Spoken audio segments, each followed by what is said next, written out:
یافتہ ثنا خان واجب الاحترام عزت ماب جناب محمد یوسف مہمن صاحب آپ کراچی سرکار دی بارگاہ دے اندر خوبصورت نوکری پیش کر کے تواڈے ساڈے قلوب و اذان متر کر سن تمامی احباب عقیدت نال مہمان دا سونا استقبال کرو نعرہ تکبیر سارے مل کے نعرہ تکبیر سارے مل کے نعرہ رسالت نعرہ رسالت نعرہ حیدری نعرہ غوثیہ ثنا خان مصطفیٰ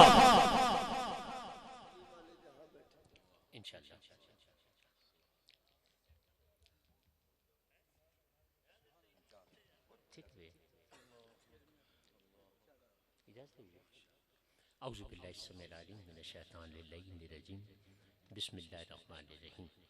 حضرت گرامی آپ کے اس قصبے جودھ پور میں یقیناً پہلی مرتبہ نبی پاک ذکر ثنا کی محفل میں حاضری کی سعادت حاصل ہو رہی ہے۔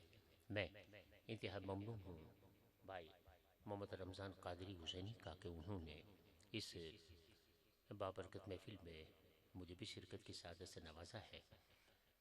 محفل کافی دیر سے جاری ہے اور آپ حضرات بھی کافی دیر سے تشریف فرمائے محفل میں، اور میں بھی بہت پہلے آ گیا تھا یہاں جب تلاوت ہو رہی تھی اسی وقت میں آ گیا تھا، لیکن میری کمر میں تکلیف گزشتہ کافی دنوں سے میری کمر میں تکلیف ہے، تو اس وجہ سے میں نے بھیا سے کہا تھا کہ بھیا جب بھائی صاحب سردار پڑھیں گے تو انشاءاللہ اس دوران میں آ جاؤں گا، تو انہوں نے مہربانی کی، اور بھائی صاحب سردار کا بھی شکریہ کہ انہوں نے وقت کی مناسبت سے کلام پیش کیا، اور مجھے بھی وقت کی مناسبتی سے پڑھنا ہے۔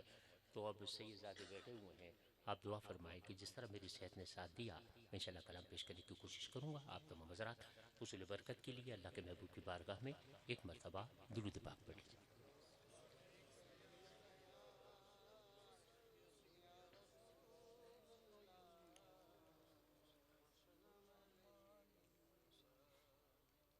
اور آغاز حمد باری تعالیٰ سے اللہ پاک کی حمد شاعر بیان کرنے کی کوشش کرتا ہے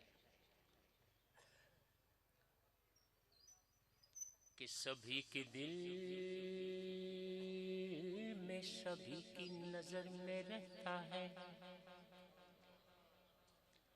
سبھی کے دل میں سبھی کی نظر میں رہتا ہے، وہ سب کے ساتھ مسلسل سفر میں رہتا ہے۔ کوئی بتائے کہ اندھیرے میں روشنی کی طرح یہ کون ہے، یہ کون ہے جو دلوں کے نگر میں رہتا ہے، یہ کون ہے جو دلوں کے نگر میں رہتا ہے۔ اسے تلاش کرو، اسے تلاش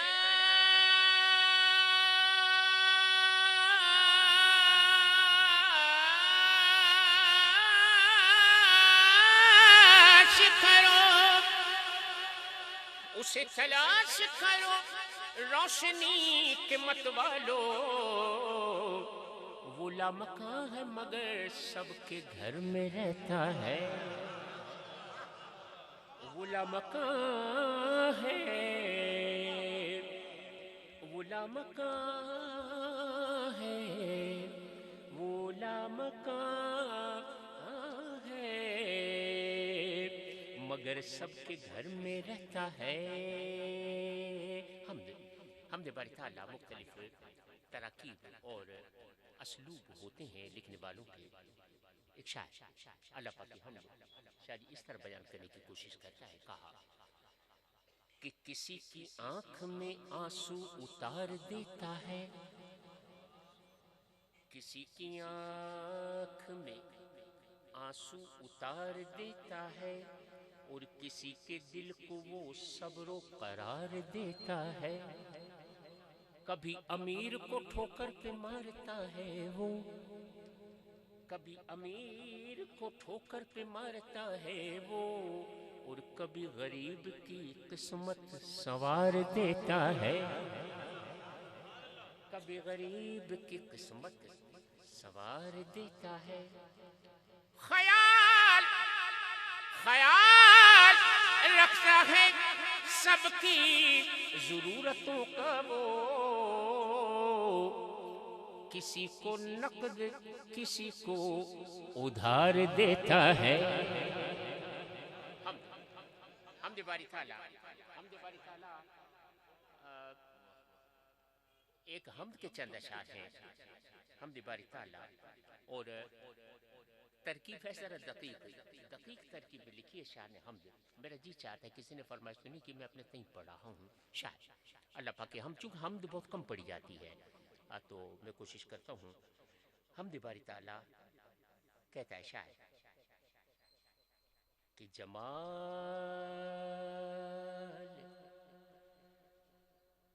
جمال اس کا ہے سارا، جلال اس کا ہے۔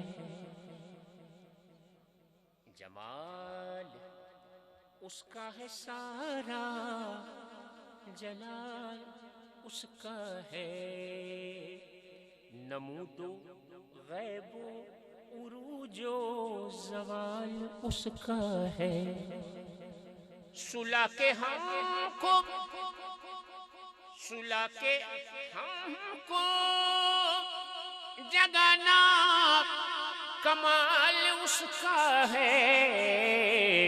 کبھی وہ خود نہیں سوتا، یہ حال اس کا ہے۔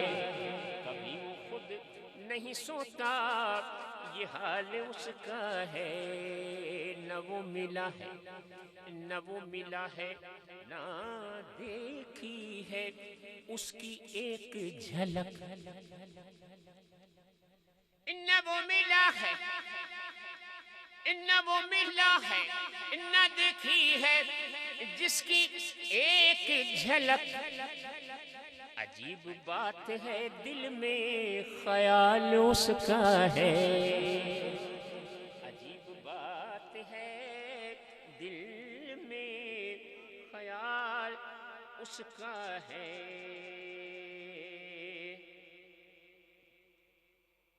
عجیب بات دل میں خیال اس کا ہے۔ شیر قابل غور ہے کہ میرے گناہ زیادہ ہے یا کرم اس کا۔ میرے گناہ زیادہ ہے یا کرم اس کا۔ میرے گناہ زیادہ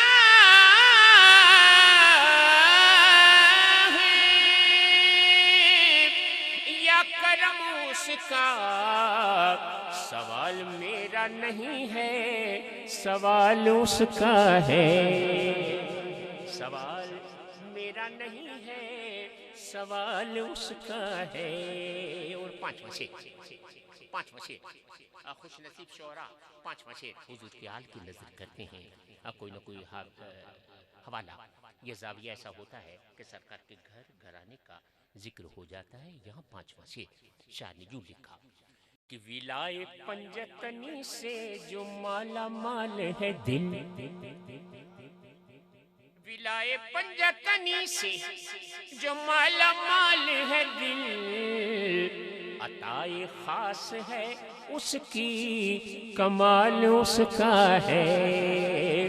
عطائے خاص ہے اس کی، کمال اس کا ہے۔ ہمارا کیا ہے نہ ہم تین میں نہ تیرا میں۔ ہمارا کیا ہے نہ ہم تین میں نہ تیرا میں۔ جسے پسند کرے وہ مآل اس کا ہے۔ جسے پسند کرے وہ مآل اس کا ہے۔ اور آخری شعر اس کلام کا آخری شعر کہ جسے پسند کرے وہ، اب کسے پسند کیا؟ کہتا ہے شاعر کہ کیا یہ سوچ کے صدیق نے اسے آزاد کیا، یہ سوچ کے صدیق نے اسے آزاد کہ چنا ہے جس کو خدا نے بلال اس کا ہے، چنا ہے جس کو خدا نے بلال اس کا ہے، جمال اس کا ہے سارا، جلال اس کا